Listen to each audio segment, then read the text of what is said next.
Good morning. In the year 1949, November 26th, we framed and adopted our own constitution. To commemorate that event, every year on 26th November, we celebrate Indian Constitution Day. The preamble reads as follows.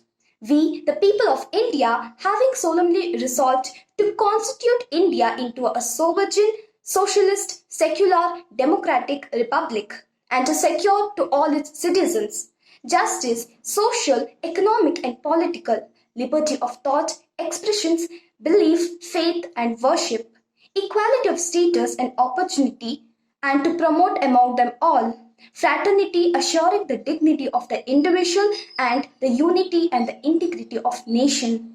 In our Constituent Assembly, this 26th day of November 1949, do hereby adopt, enact, and give to ourselves this Constitution. Thank you.